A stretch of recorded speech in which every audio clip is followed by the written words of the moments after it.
Hello students, welcome to our online classes. आज हम एक छोटा सा टॉपिक करेंगे, difference between mass and weight. बहुत सारे बच्चे इस छोटी सी चीज़ में कंफ्यूज हो जाते हैं क्योंकि इसमें डिफरेंस ही छोटा सा है। तो ठीक है, हम इस छोटी सी चीज़ का छोटा सा डिफरेंस आज छोटी सी वीडियो में कंप्लीट कर लेंगे। तो होता क्या है, मास क्या होता है, आप सबको पता है मास क्या होता है। मास होता है हमारा, mass of a substance is the amount of matter present in it. कि मास क्या है, किसी भी सब्सटेंस का मास कि कितना मैटर प्रेजेंट है, कितनी क्वांटिटी प्रेजेंट है। जैसे कि ऑयल का एग्जांपल ले लो कि कितना ऑयल प्रेजेंट है, क्वांटिटी वो क्या है, हमारा मास है। क्वांटिटी तो नहीं चेंज हो सकती ना, अगर क्वांटिटी को चेंज करेंगे तभी चेंज होगी ना। तो मतलब कि क्या है, mass of a substance is the amount कि कितनी अमाउंट है। तो अमाउंट क्या है, अपना मास है। तो वेट क्या होता है, वेट देख लेते हैं। Weight is the force. तो वेट क्या है, सबसे पहली बात वेट है force. Weight is the force exerted by gravity. की ग्रेविटी कितना फोर्स लगा रही है किसी मास पे, किसी भी बॉडी पे, जो हमारी ग्रेविटेशनल फोर्स है वो कितनी लग रही है, वो क्या होता है, वेट होता है। इसको एग्जाम्पल से समझते हैं और अच्छा समझ आएगा।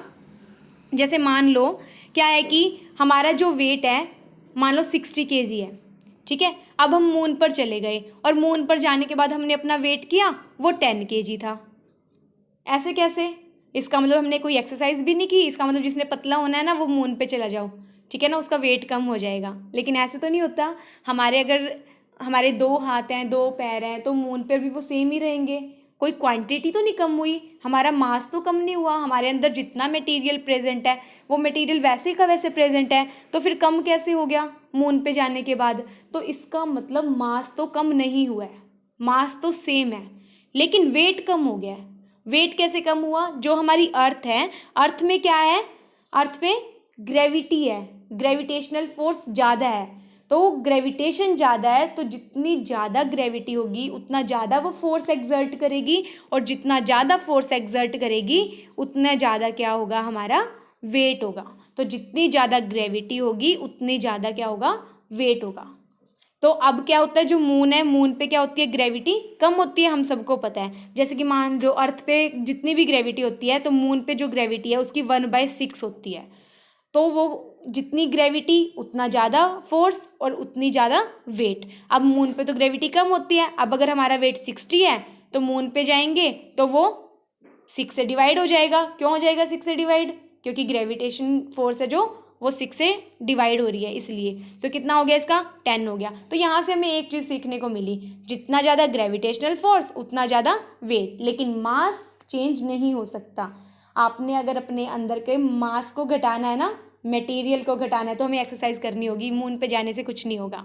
तो आई होप आपको मास और वेट में फ़र्क समझ आ गया होगा कि क्या होता है मास। और मास की ऐसा यूनिट होती है किलोग्राम, ये तो आप सबको पता है कि कोई भी चीज़ है हम केजी में लेते हैं। हम ये तो नहीं कहते ना कि हमारा वेट है वो 60 किलोलीटर है। तो जो मास है वो क्या होता है, हमारा केजी में होता है। और जितना ज़्यादा ग्रेविटेशनल फोर्स उतनी ज़्यादा वेट हमारा होता है, ठीक है। तो ये सिंपल सी चीज़ थी। आई होप आपको इनमें डिफरेंस समझ आ गया होगा। चीज़ों को सिंपल रखते हैं और हमेशा ऐसे सोचना है कि ये तो है ही नहीं कुछ, बिल्कुल 1 मिनट में हो जाएगा, ठीक है। तो अपने चैनल का नाम भी है थिंक आसान।